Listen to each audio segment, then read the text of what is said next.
and attack with more units to secure your free win. You're dumb. Are you perhaps trying out new, inferior builds in order to test your own capabilities? You're dumb. Did you want to practice late game TVZ, instead of just winning easily at the beginning? Artie? Artie Yeah, underscore? Can you explain Artie?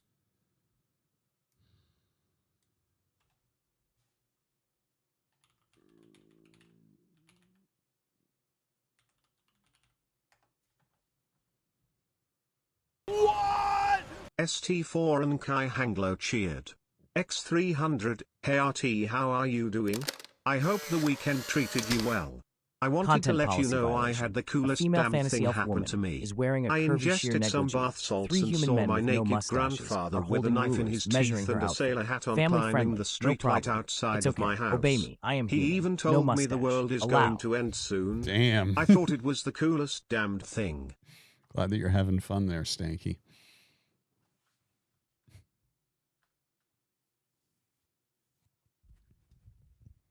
I hope you joined him. Oh. Why is Brood War crashing?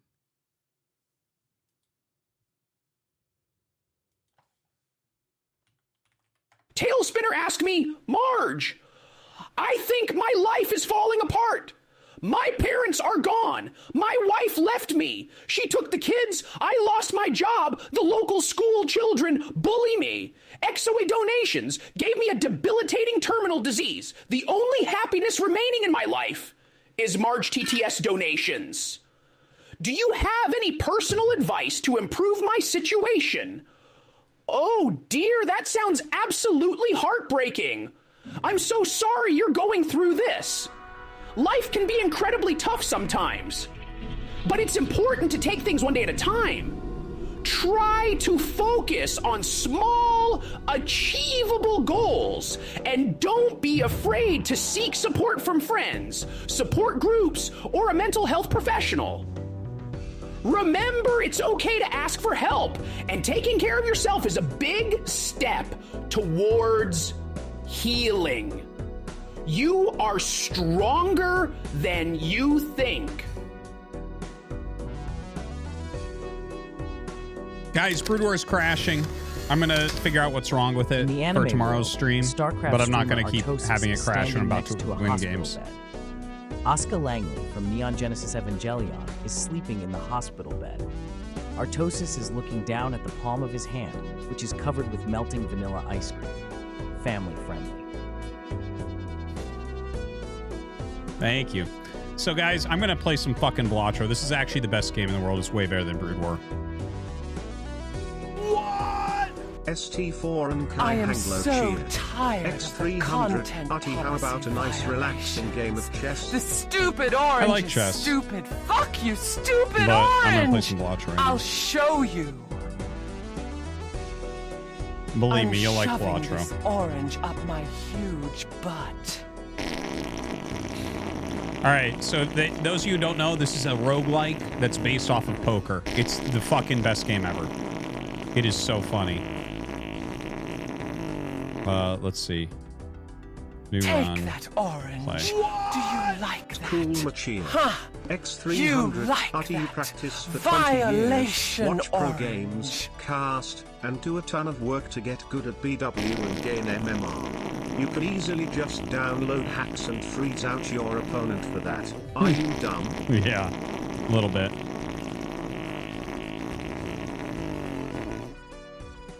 Yeah, not so orange anymore.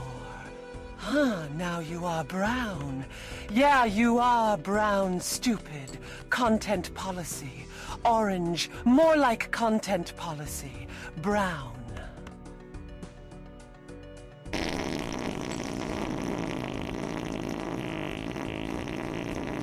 Fuck, just not getting anything here.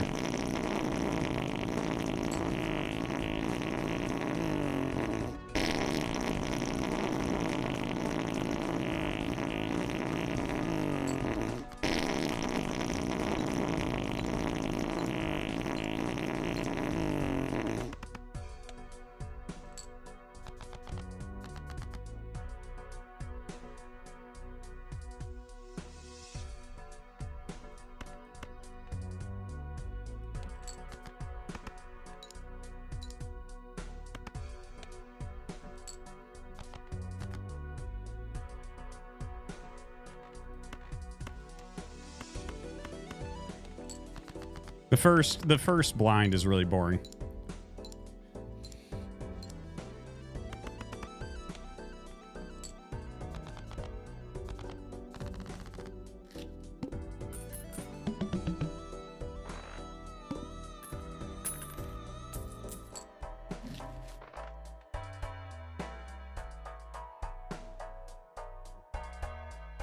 Ooh.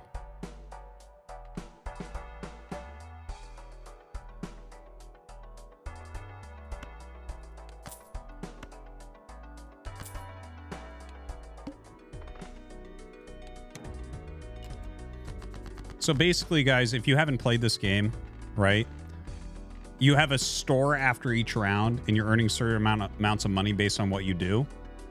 And you get the jokers that modify everything. Or they modify whatever they modify. That's like the basics of it, I guess. 1, 2, 3, 4.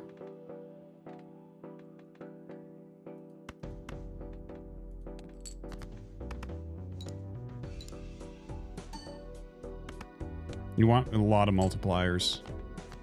This game's so fucking good.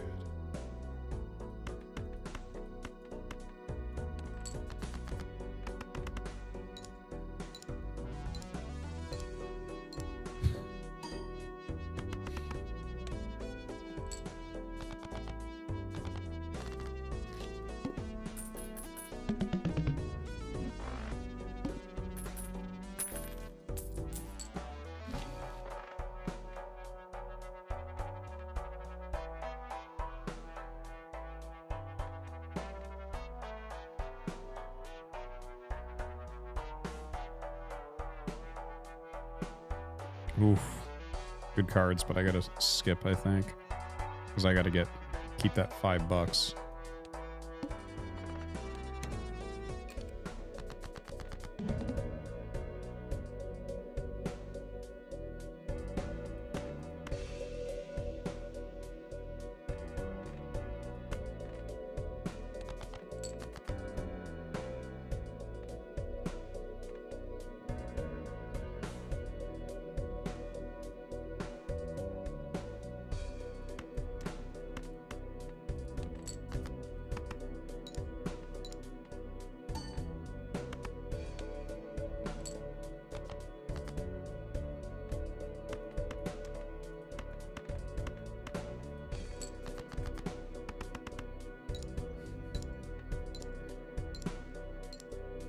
Dude, this is honestly one of the most fun games ever. I don't know if it's any good to watch, but it's like Slay the Spire, basically. It's so fucking good. Artosis, what the fuck, donated $3. How they gonna make a deck building game based on Poker Bitch? The deck is already built, like goddamn, just throw some Yu-Gi-Oh cards in that bitch. Yeah, you got 3 of a kind. Well, I got Exodia, bitch. Obliterate your entire chip stack.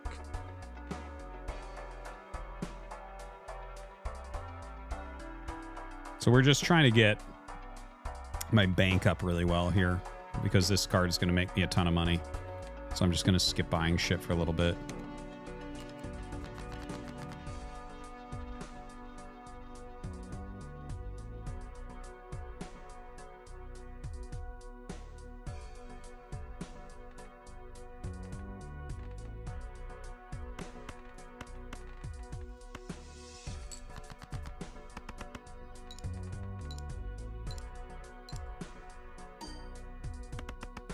Like rectangles never go up. Oh my god, guys. You have no idea what you're missing out on.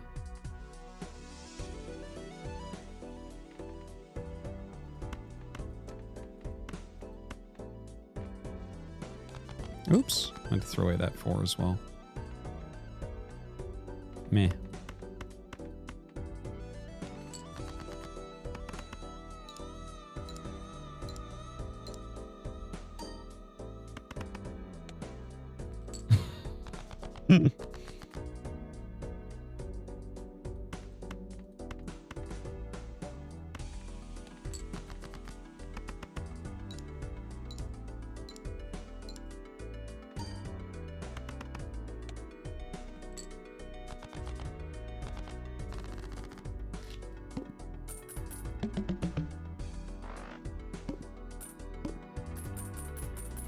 Bam!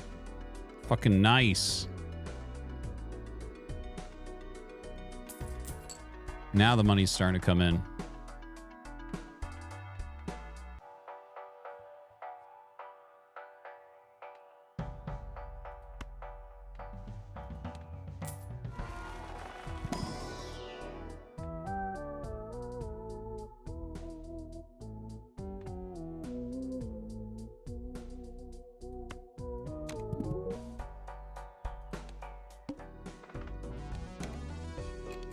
Turn the animation speed up? How do you do that?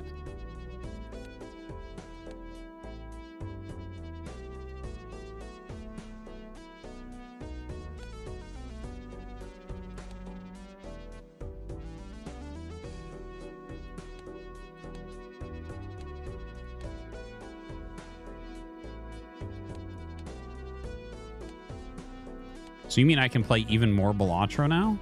Holy shit, this is gonna be great.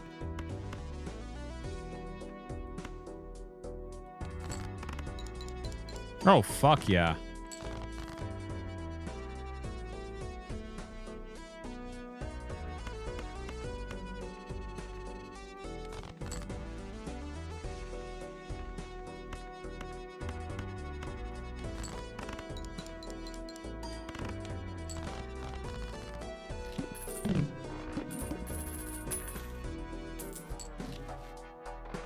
Fucking nice.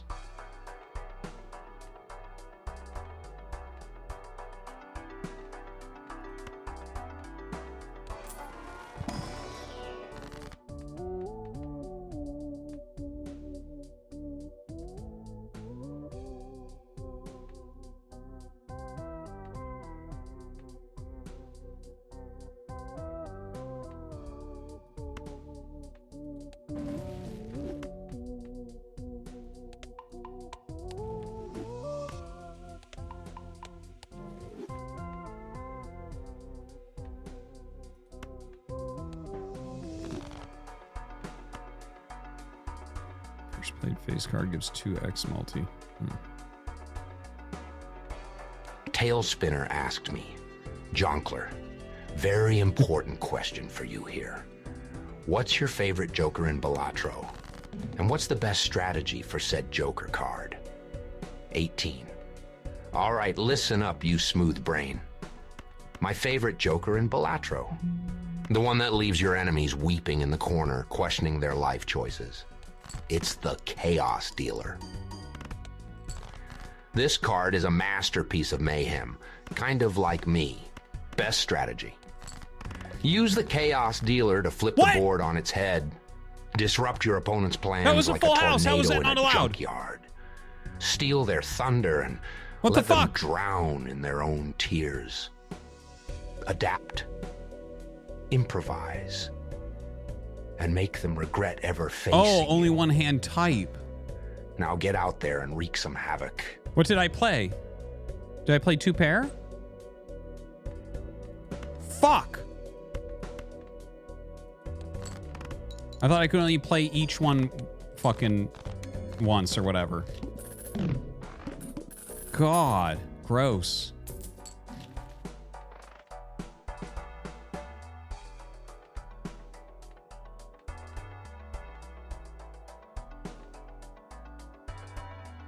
Okay, I'm maxing out my money, so start getting lots of shit.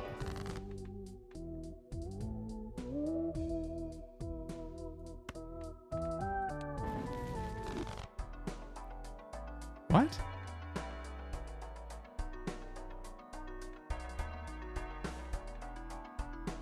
What the fuck? What happened there? I thought I could get 2 Jokers.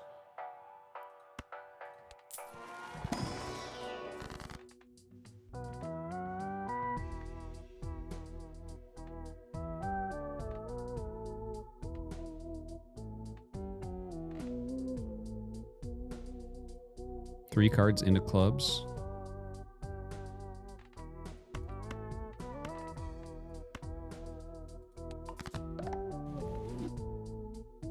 Creates a random Joker card.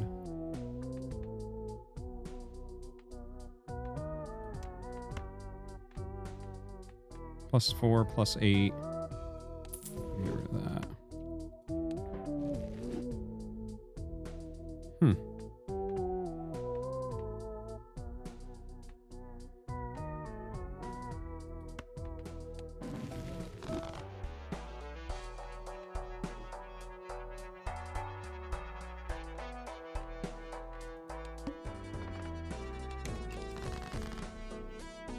Damn, that's a big fucking hand, isn't it?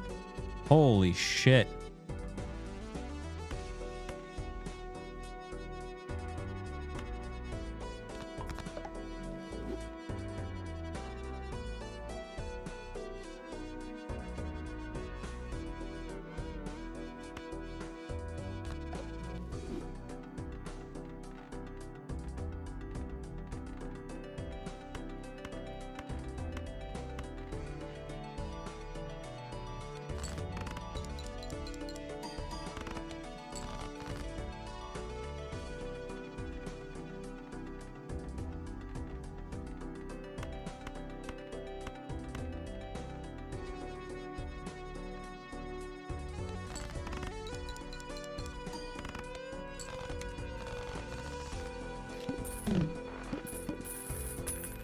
Music's great. This is like old Nintendo music.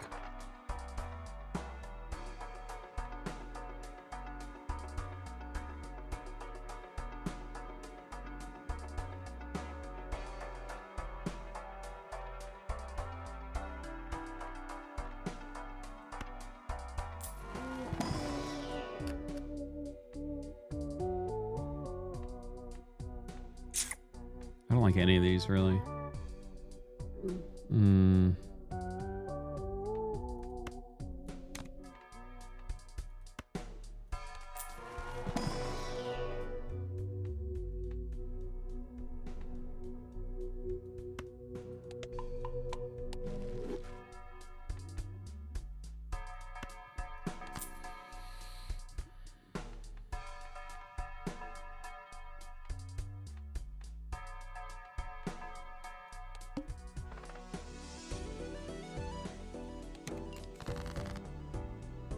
Jesus, those hands are big. It's hard to even look at.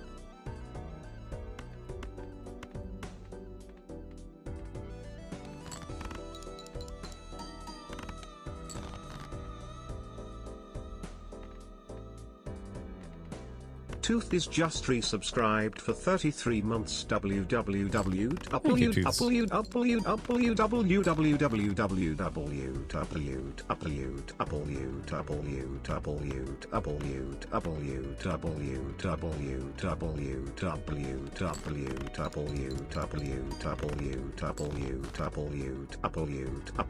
You Earl of you Artois Artie.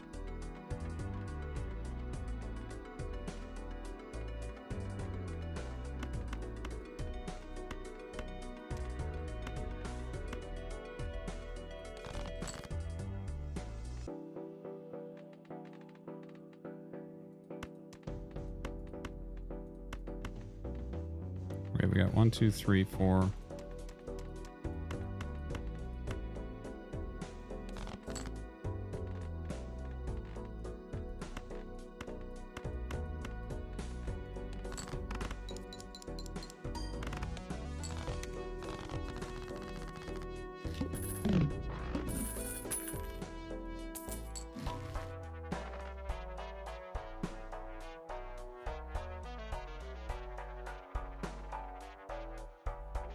Removes card enhancement? What?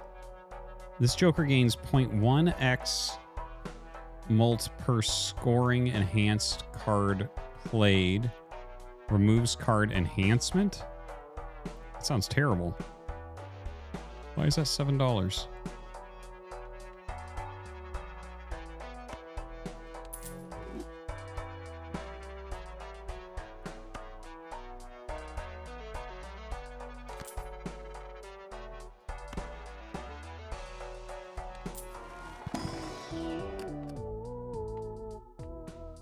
Fucking sucks.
Damn, that's hard.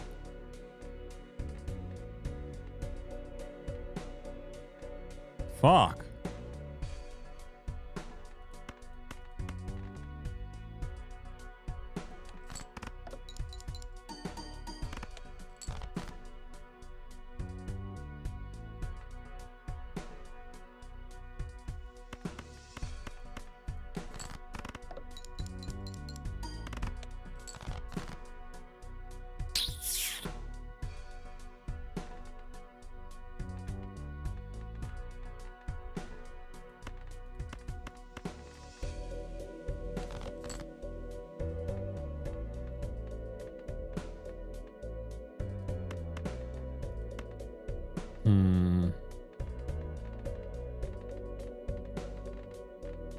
I think I need a third 8 to win this, probably.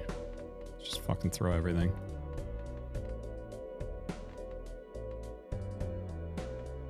I'm gonna leave with the queen and throw the ace. There it is. Yay. That does it. This card is actually really good early on.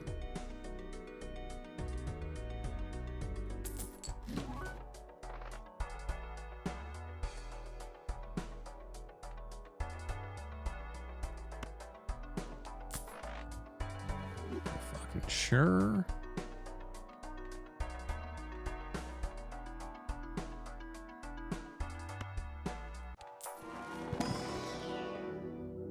Pair, 3 of a kind. Let's go up with that because we got that half joker.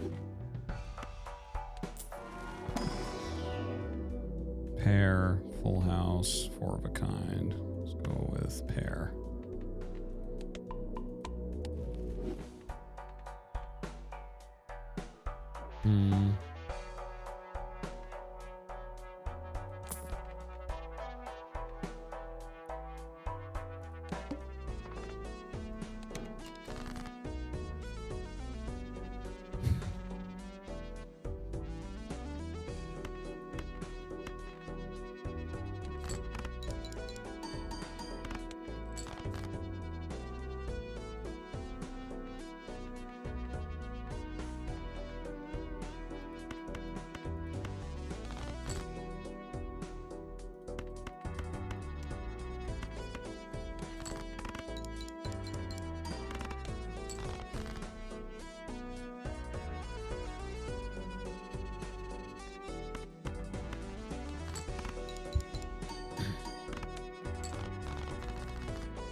Those can be pretty good.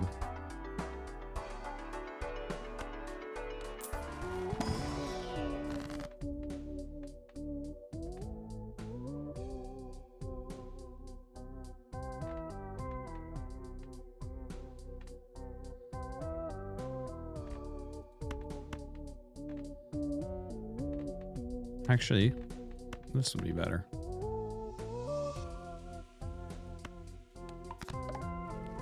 I like that.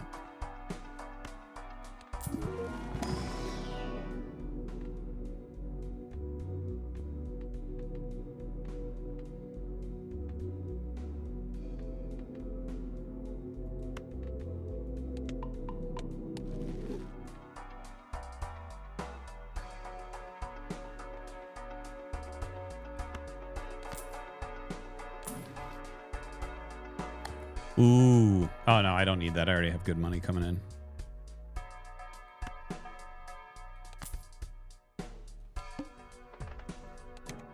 That egg one has done very well for me in the past.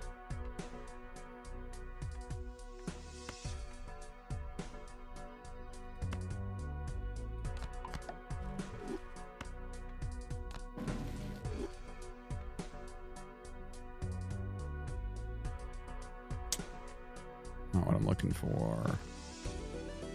3, 4, 5, 6.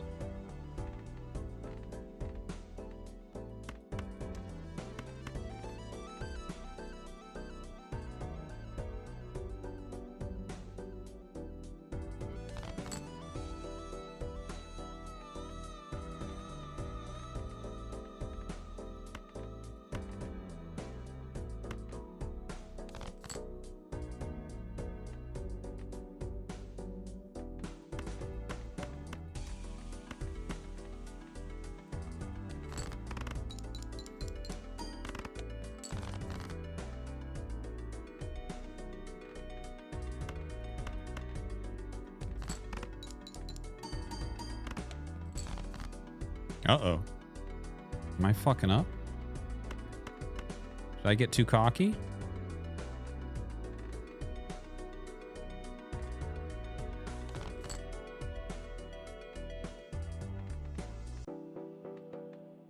Oh, come on.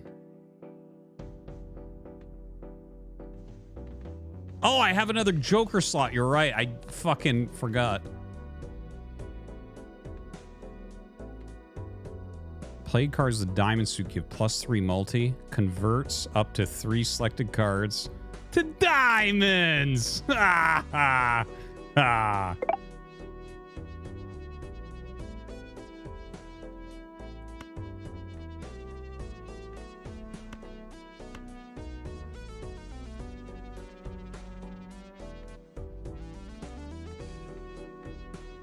Why can't I get exactly what I want here?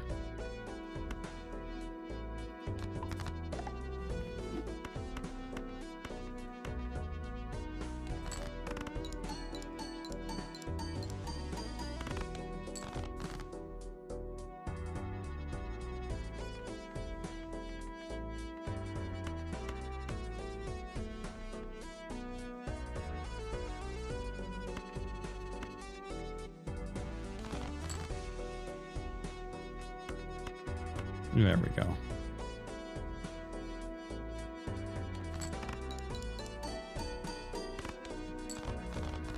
You guys thought I was dead? LOL, get out of here. I was just trolling. ST4 and Kai Hanglo cheered. X300, RT, you have over 1,000 viewers watching you play a card game, and I was wondering if that makes you happy. We've seen Adriana Chekic play Elden Ring and have less viewers than that, and she shoved a microwave in her ass. I was just thinking, if you were to play this card game and also shove a microwave in your ass, or do a foot reveal or hot tub stream with Nick drinking Boone's Farm, you might get a couple more viewers. If you're looking for management, I'm available, Artie. Thanks, Stanky. 2 lucky cards or 1 in 4 chance. Only 2 lucky cards. Yes, I feel fantastic about it.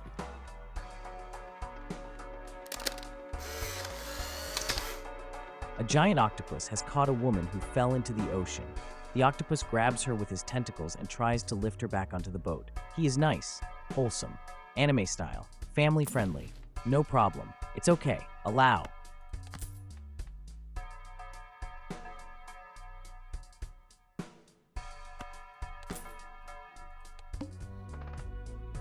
-1 hand size, who cares? Easy.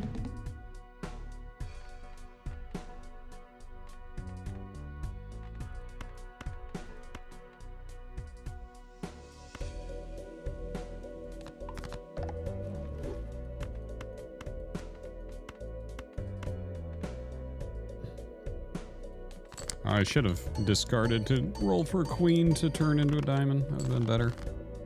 And there it is. LOL. LO fucking L.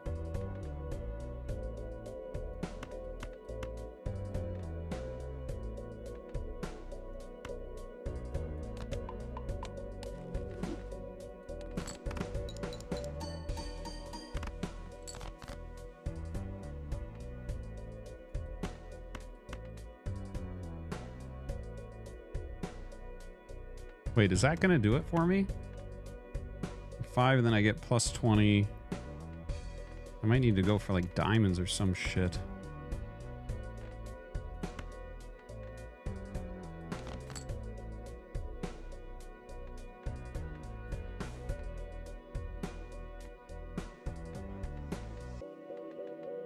Fuck.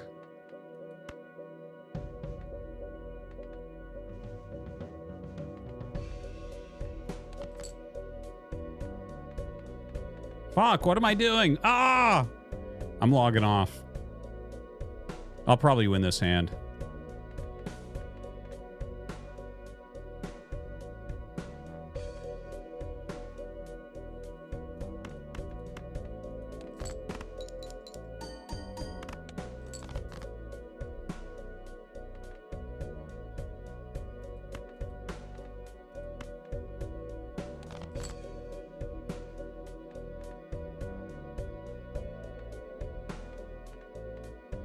1, 2, 3, 4. Fuck me. What?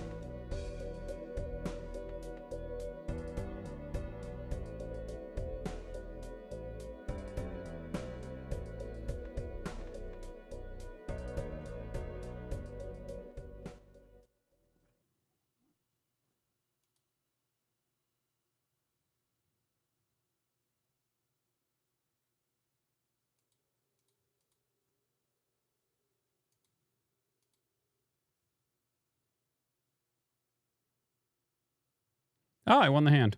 All right. Yeah. So, yeah, I did win that hand, and probably will finish that run later.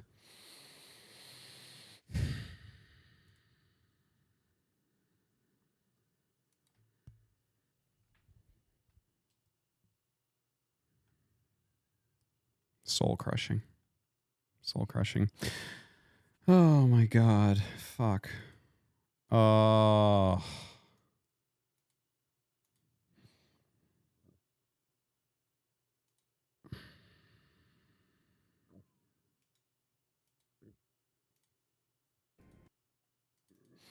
right, guys. We'll be back tomorrow. I'm gonna raid Maynard. He's playing Elden Ring right now. You can watch him. He's probably not as good as me. I'll have StarCraft hopefully fixed tomorrow. I hope that's not like a new bug that everyone's getting or something. I actually hope it's like my PC, because I can fix my PC and I don't trust Blizzard to fix it if it's a bug. Thanks for watching, guys.